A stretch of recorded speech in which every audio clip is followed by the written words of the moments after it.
Sandbox campaigns, a GM's worst enemy, or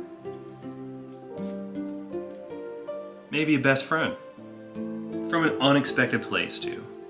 Let's talk about it.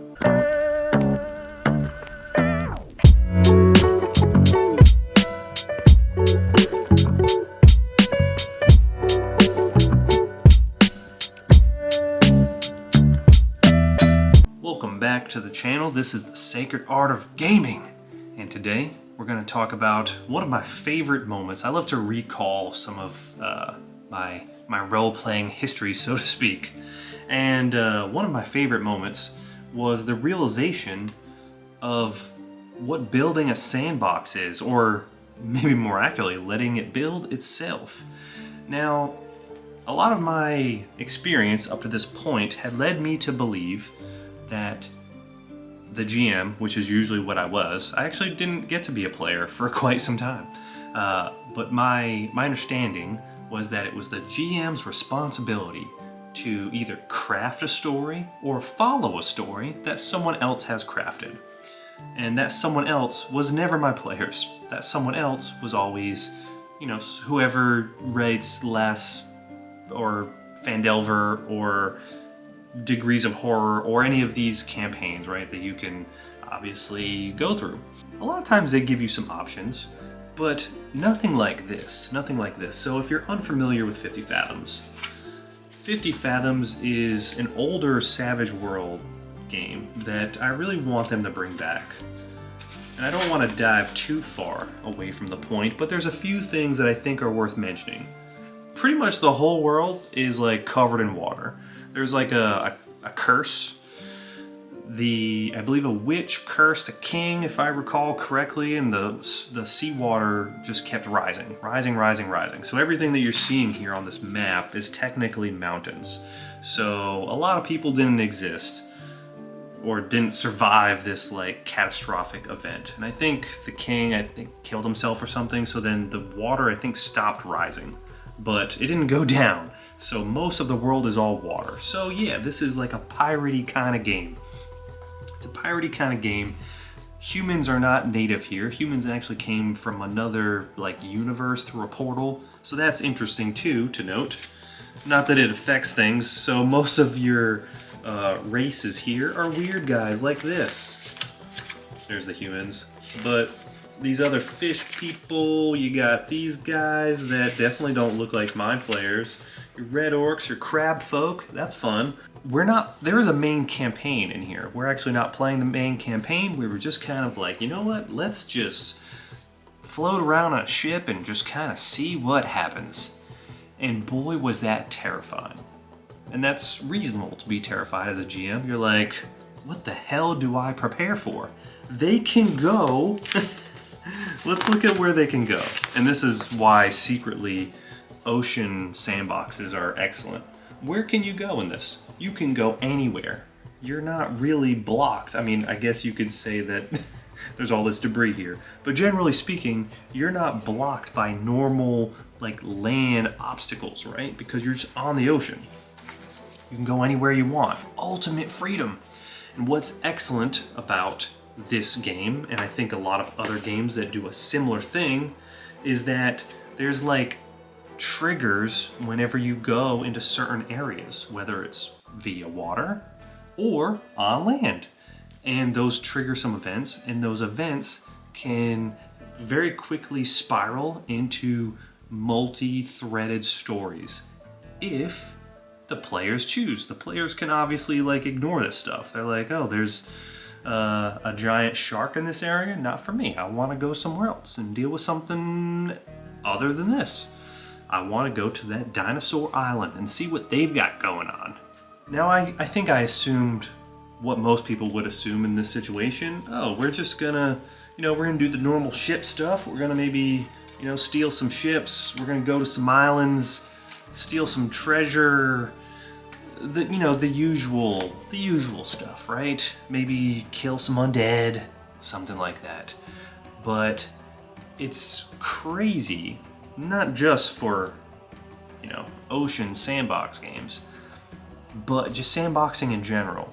When you realize and this is, I guess, to feed the hook from earlier, we're taking the bait right now. When you realize that the initial terror of a sandbox game is actually not anything to be afraid of, it's actually amazing. Once you just learn to let go, once you realize that you are kind of like the driver's ed driver, that you just maybe occasionally nudge and stop in an emergency, I guess. But for the most part, you let them drive. You let them drive, let them learn, let them do their thing, and the story builds itself. That may sound obvious to you depending on where you are in your role-playing journey, but to me at that time, that was incredible. That was mind-blowing, because I'm like, oh my god, wait a second. I don't have to plan like the sessions and the stories, and sometimes they don't take they don't go to the place I think they're gonna go, and I don't have to do any of that. And I think that changed gaming for me forever. And I don't know that I could have enjoyed solo gaming without that experience. And I have 50 Fathoms to thank for that. I have a buddy that we always fondly look back on that, where when I talk to him, he's like, man, that really was one of my most fun campaigns. And it wasn't like a super long campaign. There was like maybe 12 sessions, give or take. But yeah, we just had a blast. And we did everything from fight dinosaurs, fight giant sharks, fight those red orc guys and their shamans and all this stuff. Human Vikings invaded. There was a Viking in our party, which, another thing worth noting, there's a certain time period that your humans come in from in their little portals or whatever. So it gives you a lot of flexibility with what type of human you are that came from Earth. So like you could be a Viking, you could be a samurai. That's crazy. Yeah, there were ship battles, of course. They found treasure. They went on these crazy jungle islands. It felt like an episode of Pirates of Dark Water. And if you don't know that cartoon, find it and watch it immediately. It's amazing. So I guess what I need to say here is that sandbox gaming, you start to realize that stories and quests can come from anything, from anywhere. A simple rumor, a trade route, a symbol on a ship, a strange looking island, a creature that they've never seen before, a race that they're curious about. There was a whole like trying to save these crab people situation that got interesting. Let's just say there was copious amounts of crab sex. So the world is alive, and I think that's the important part. It's almost like an additional character.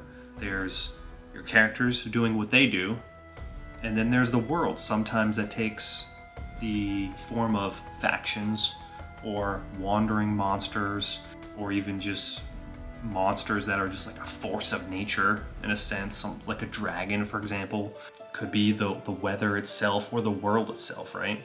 And the accidental miracle that happens here is that the players have an insane amount of buy-in because they have a lot of control over the world. There were a lot of times where their mere suggestions spawned things that were created in the worlds at times.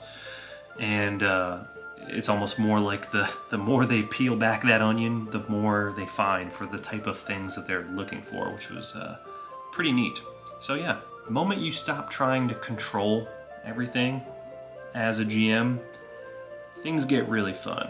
And that's not to say you have to full on do like a sandbox type game.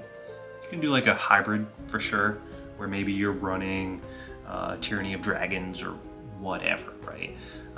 It doesn't have to be Tyranny of Dragons the whole way through. Of course, there can be these little moments where people are doing their side quests and they're having their own little sandbox adventure, even if it still ends up ending in the Tyranny of Dragons type ending.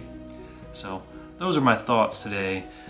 That was one of my favorite experiences in tabletop gaming with 50 Fathoms for Savage Worlds. Let me know your favorite sandbox game that you've played and what knowledge you've gleaned from that. Don't forget to like, don't forget to subscribe if you're enjoying the content, of course, and I will see you in the next one as we continue to explore the sacred art of gaming together. Thanks for watching, all.